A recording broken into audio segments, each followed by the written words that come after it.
a concupiscência da carne, a soberba dos olhos e a soberba da vida. Vamos ler o que o apóstolo João, em sua carta, escreveu no capítulo 2, versículo 15. Ele diz: não ameis o mundo, nem as coisas que há nele. Se vocês amam o mundo, não amam a Deus, o Pai. Nada que é deste mundo vem do Pai. Os maus desejos da natureza humana, a vontade de ter o que agrada aos olhos e o orgulho pelas coisas da vida. Tudo isso não provém do Pai, porém vem do mundo. E o mundo passa com tudo aquilo que as pessoas cobiçam. Porém, aquele que faz a vontade de Deus vive para sempre. Vamos agora estudar um pouco e vamos explicar este versículo do 15 ao 17 sobre o que quer dizer e sobre o contexto atual que nós vivemos. Observe que no versículo 15 Paulo fala: não ameis o mundo, ou não amem o mundo, nem as coisas que há nele. Ele está falando não do mundo, da fauna e da flora, mas sim do sistema governado e orquestrado por Satanás, sobre as coisas que vão iludir você da vida eterna, como a fama, o sucesso e o amor ao dinheiro. Pois todas essas coisas Satanás utiliza para poder, no caso, despistar e tirar o foco do ser humano da vida eterna. Pois você vê que até as pregações de hoje em dia, como a teoria da prosperidade, o evangelho triunfalista e o evangelho egocêntrico focado no homem, como também na teologia coach, ele foca mais nas coisas do mundo. Porém, a advertência e a instrução do evangelho vai na contramão das coisas que há no mundo. Não que você não possa estudar, trabalhar e conseguir algo melhor para a sua vida, mas ele aqui adverte para não ficar muito apegado às coisas que há no mundo. As pessoas hoje em dia acabam vendendo a sua moral, os seus princípios e valores e também a sua honestidade por causa de recompensas das coisas terrenas que hoje se tem e amanhã não se tem mais. É aquela velha questão dos fins que justifica os meios, como a gente vê hoje no contexto sobre relação ao capital, ao ganhar dinheiro. Muita gente acaba praticando qualquer tipo de pecado sem ter em conta o pudor ou mesmo os princípios e valores que essa pessoa carrega. Ela acaba praticando coisas que não praticaria se não tivesse a motivação, a recompensa do dinheiro. Elas acabam prejudicando a alma em favor do ego, para poder conseguir algo passageiro e temporário. Então Paulo aqui adverte isso: não ameis o mundo, é não amar as coisas que o mundo oferece, para você mostrar que é descolado, que tem algum tipo de conhecimento a mais, que utiliza algum tipo de droga ou participa de festas, de baladas, todas essas coisas para mostrar às pessoas que você é descolado, que é diferente. Mas isso você acaba tendo aquele efeito manada, acaba seguindo o que todo mundo está seguindo só para poder agradar e passar uma imagem de descolado que faz parte do mundo para os outros. E outras pessoas que não participam dessas coisas acabam sendo taxadas como careta, ou pessoas que não são descoladas e nem tem compromisso com a palavra de Deus, e acaba sempre sendo seduzido pelas coisas da terra, como acontece hoje na internet.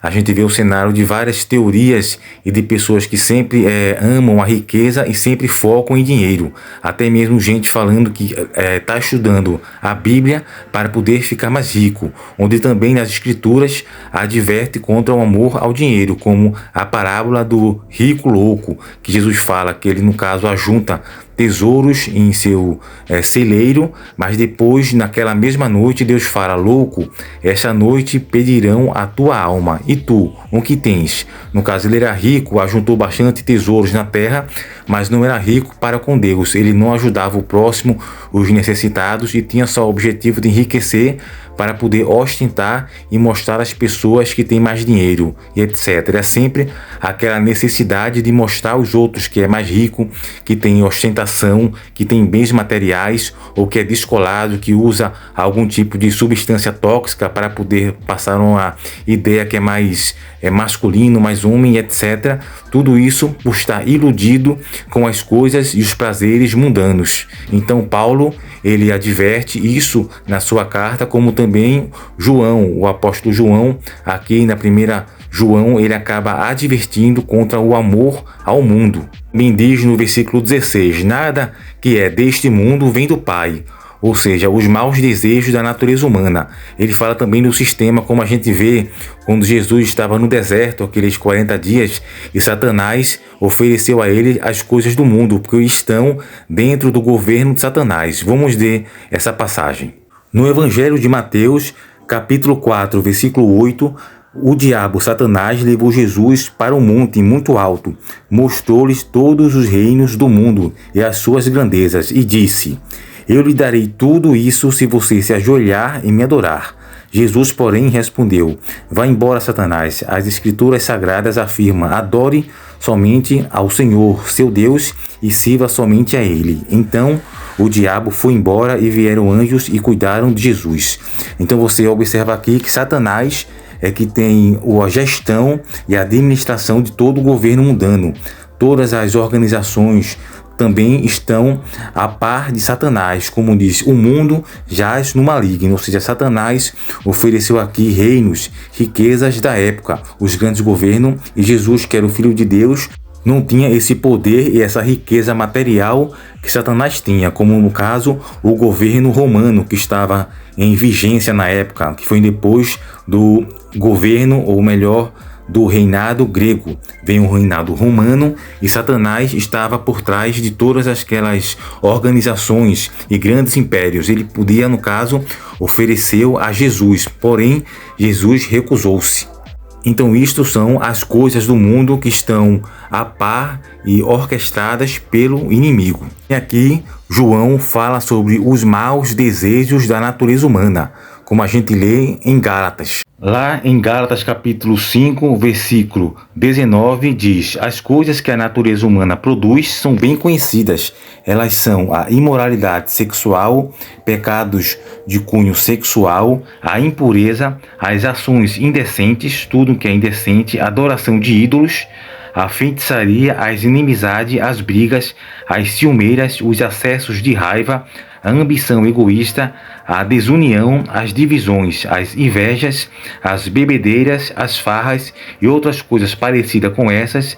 Repito o que já disse: os que fazem essas coisas não receberão o reino de Deus. Então todas essas coisas são da natureza humana, ou seja, a carne, o inimigo que a gente tem dentro da gente, pois um inimigo, primeiro, é o mundo, o sistema governado por Satanás. O outro é a natureza humana, a carne, aquele que está dentro de nós, todos os desejos desde o pecado de Adão. Quando Adão comeu o fruto proibido, no caso a gente separou-se de Deus e morremos espiritualmente. Então o comportamento, a personalidade foi afetado e todo humano tem a tendência de cometer pecado e se afastar de Deus. O ser humano já nasce totalmente afastado de Deus, indo para a perdição. Ele tem que, no caso, se converter, conhecer o Evangelho, o estilo de vida, para mudar o seu rumo, o seu estilo de vida, conhecendo Jesus, praticando, para obter, sim, a salvação e a vida eterna.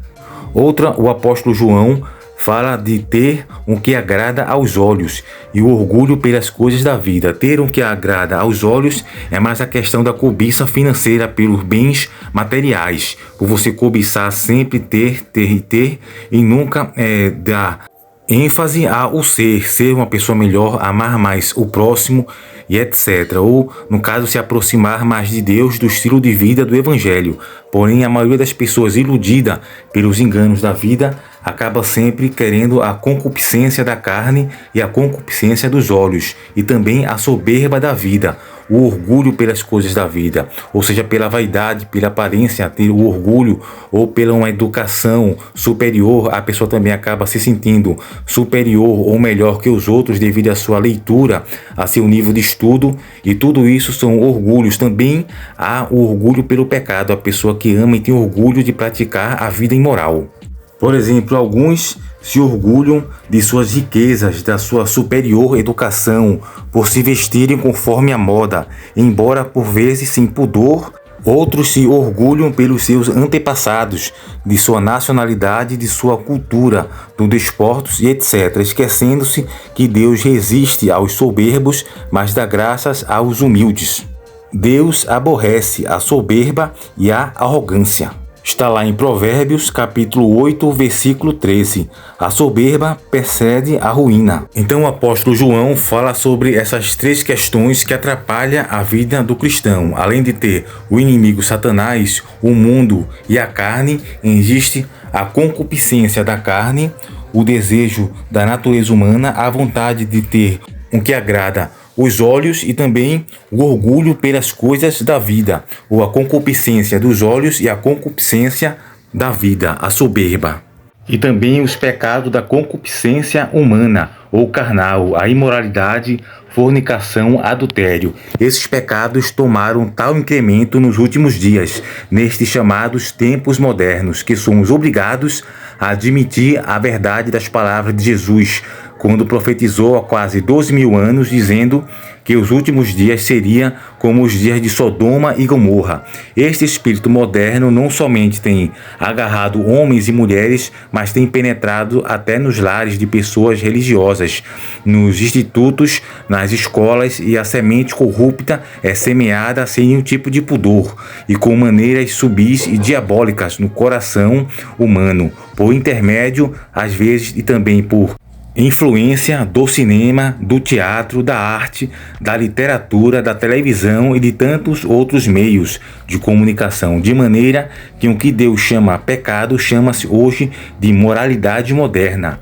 Milhões de jovens formam a sua concepção e suas ideologias da vida ideal por aquilo que veem nos cinemas e leem nos romances, em livros imorais, para depois se encontrarem em dificuldades, vergonhas e remorsos. Atores e atrizes ou artistas, cantores imorais são os heróis e heroínas desta atual geração. Também os bailes, as famosas baladas, também são muitas vezes lugares que geram a imoralidade. Os heróis de Deus, como José, de Gênesis e outros, já não são exemplos que se sigam. Até mesmo algumas pessoas pagãs do passado poderiam ensinar alguma coisa à nossa geração, que se diz civilizada e há de condenar-nos no dia do juízo. Deus avisa-nos que não devemos brincar com a fornicação, mas antes fugir dela. Todo pecado que o homem comete é fora do corpo, mas o que se prostitui peca contra o seu próprio corpo. Aí vem aquela questão do pecado da imoralidade sexual, que a pessoa sempre usa o argumento que não está fazendo mal a ninguém, ao próximo, porém está fazendo mal a si mesmo, ao próprio corpo. E você, que no caso é alguém. Então, pela lógica, acaba também fazendo mal a uma pessoa que é você mesma. E Paulo fala: ou não sabeis que o corpo é o templo do Espírito Santo, que habita em vós, proveniente de Deus, e que não sois de vós mesmo. Está em Coríntios, capítulo 6, versículo 18 ao 19. Se alguém destruir o templo de Deus, Deus o destruirá, porque o templo de Deus, que sois vós, é santo. Está em 1 Coríntios, capítulo 3, versículo 17. No caso, o templo é o nosso próprio corpo. E isso que o mundo, no caso, sempre enfatiza e dá ênfase a praticar a imoralidade sexual e todos os pecados da natureza humana, como também a falta de amor ao próximo, as facções, divisão, a concorrência de querer sempre se igualar ou ser melhor que o próximo. Aí vem a inveja, a cobiça e outros pecados que, no caso, desvinculam o amor ao próximo, junto com a ganância, a cobiça, sobre a concupiscência dos olhos, tudo que agrada aos olhos, e também o orgulho pelas coisas da vida, onde vem o orgulho pela riqueza, pelo dinheiro e o pouco amor ao próximo.